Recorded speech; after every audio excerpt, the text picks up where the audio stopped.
Alors, vous connaissez notre sens de la mesure, on se demande s'il est plus fort que jamais. Vous savez, on a vraiment aucun risque par rapport à ça, mais il est vraiment redevenu très fort. Oui, enfin, moi, j'ai pas vraiment l'impression non plus qu'il ait disparu en tant que super. Vous êtes le seul. Peut-être. Il y a eu quelques semaines où ça a été compliqué en début de saison l'an passé, et puis avec l'équipe de France. L'Euro avait été difficile. Oui. Les résultats l'an dernier avec le Real étaient compliqués. Oui, les résultats globaux étaient compliqués, mais il marque combien 44 buts l'an passé avec le Real Madrid. Se dire que c'est sa mauvaise saison, c'est une saison quasiment dans les standards de Cristiano Ronaldo ou Léo Messi. Donc là, ce qui fait plutôt plaisir, au-delà de son jeu, où moi je pense qu'il n'a pas eu de période ultra faible, il a été peut-être un peu moins bon, mais sans être faible. Ce qui fait plaisir, surtout, c'est de le voir prendre du plaisir à la fois dans la manière de jouer, dans la manière de s'exprimer, etc. C'est plus là que ça fait plaisir. Après, plus fort que jamais, il y a quand même quelques saisons à Paris où il était pas mal non plus, donc il faudra peut-être un peu lui laisser de temps. Mais moi, je n'ai jamais trouvé mauvais de toute façon. Ce qui est bien, c'est que Julien fait son arrivée cette saison, et c'est formidable, on est ravis de l'accueillir. Il tente de nous nuancer, qu'il est rigolo, qu'il est sympathique. On n'est pas sur Julien, enfin, les gars. La nuance, c'est sympa, mais chez les autres, voilà, nous on rentre dedans. Nous on est en tranche, voyez, nous. On peut réenregistrer la. Alors ça s'appelle du direct. Vous n'êtes pas habitué, mais c'est du direct, Julien.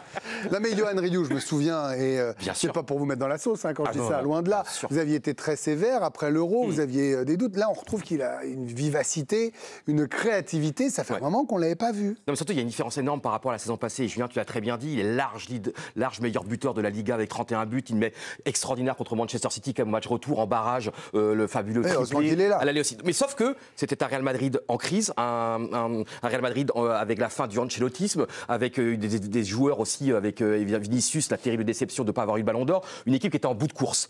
Et donc, il ne pouvait pas non plus porter l'équipe à bout de bras. Il marquait but sur but. Et cette année, tu as un nouveau coach, tu as des nouveaux joueurs. Arda Güler, enfin, qui a mis 2 ans pour s'adapter et qui là est parfaitement aujourd'hui formidable joueur, le numéro 10, on l'adore. Massantuono, avec qui il a un bon rapport, avec ça va mieux Vinicius, d'autres joueurs qui sont là.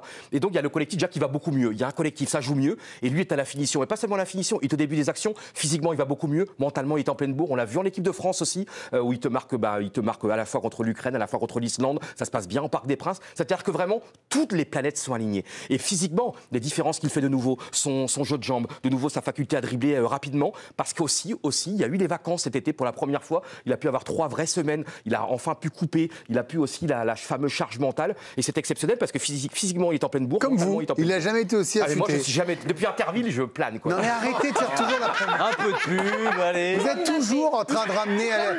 Non, mais franchement, soyez Vachette l'année prochaine. Soyez Vachette.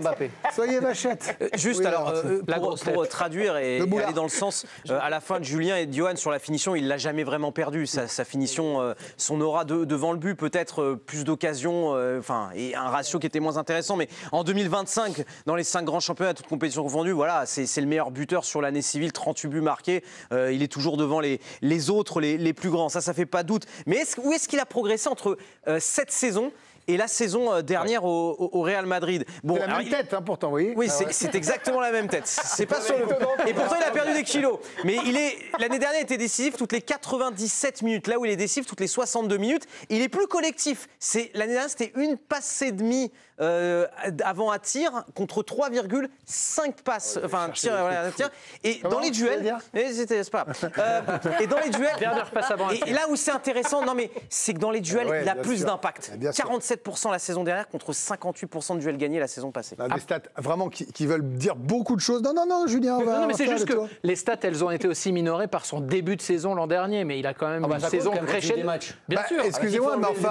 Mais il vaut mieux avoir une saison crescendo que. Mais là, c'est des ratios, donc c'est sur une globalité, sur une moyenne. Qu'est-ce que vous prenez là? Vous faites un bon début d'émission. Vous parliez de nuances et de tout ça. Regardez, nous, on est des anges à côté de la presse espagnole. Ah, ça, je vous confirme. Les comparaisons commencent à pleuvoir avec les plus grands passés par le Real Madrid. D'ailleurs, le journal madrilène AS titre aujourd'hui « Mbappé se christianise ». On ne parle pas de religion, on parle de Cristiano Ronaldo. Il y a des objectifs qui paraissent inatteignables jusqu'au moment où ils sont atteints, poursuit le journal espagnol. On s'emballe légèrement.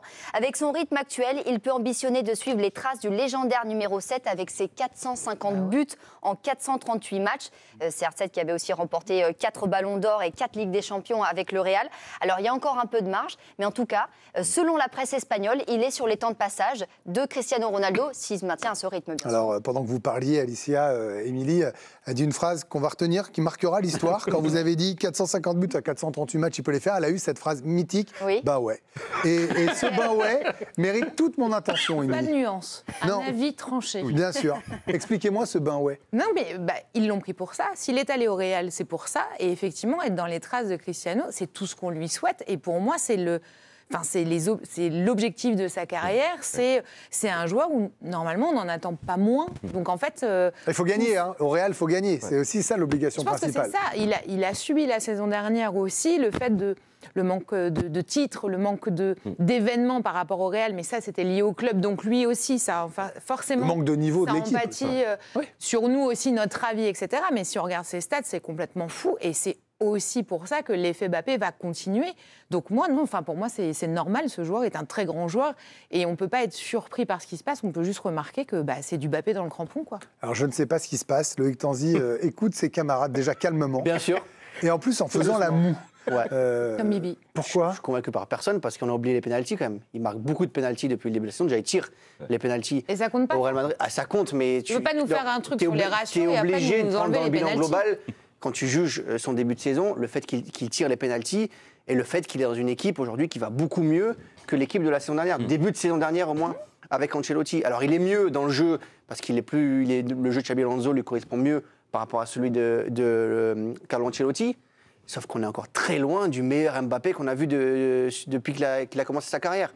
Il est mieux en équipe de France aussi, il marque en équipe de France. Ah, donc il est mieux partout quand même. Parce qu'il n'y a pas de troisième option là.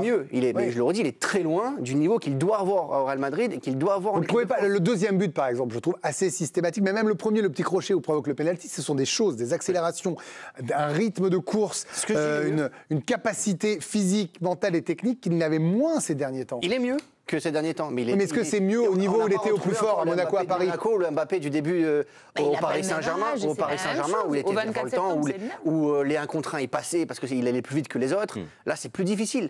Même en équipe de France, il y a des moments dans le match où on le voit moins. Où normalement, c'est le type de joueur qu'on doit avoir 90 minutes. Moi, j'attends de voir un Mbappé.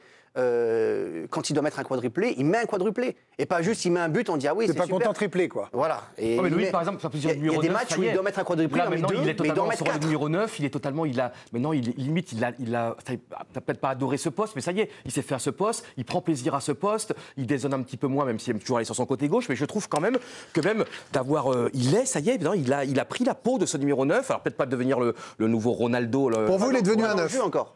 Pas encore dans le jeu, mais je trouve que par rapport même à lui-même, il a intégré ça, qui peut être un très très grand numéro 9. Déjà, c'est beau de sa part aussi, franchement. Évidemment, s'il est d'accord, il est content d'être numéro 9, on dit super, bravo Kylian, t'es content d'être numéro 9, t'es le meilleur numéro 9. Non, c'est logique. C'est pas ce qu'on attend de lui. Mais là, c'est pas une évolution. Moi, je suis pas content de lui, non. Moi, je serais content de lui quand il doit mettre, je le redis, quand il doit mettre 4 buts, il met 4 buts. Et pas 3 et pas 2. Aujourd'hui, il y a des matchs où il en met 2, il doit en mettre 4. Après, il est dans ses standards des débuts de saison qu'il a fait sur les dernières saisons au Paris Saint-Germain et puis lors d'autres saisons. C'est-à-dire que c'est des saisons où il marque 8-9 buts après 7 matchs. La meilleure saison qu'il ait fait, le meilleur démarrage qu'il ait fait, c'est quand, lors de la saison 2018-2019 avec le Paris Saint-Germain, au bout de 7 matchs de compétition confondue, il avait marqué 10 buts. Mais voilà, il est dans la Coupe du Monde. Voilà. C'est là, ça tombe bien, on a une année de Coupe du Monde. On est sur des standards. Julien va être champion du monde, là. J'espère bien. Et oui, on va être champion du monde.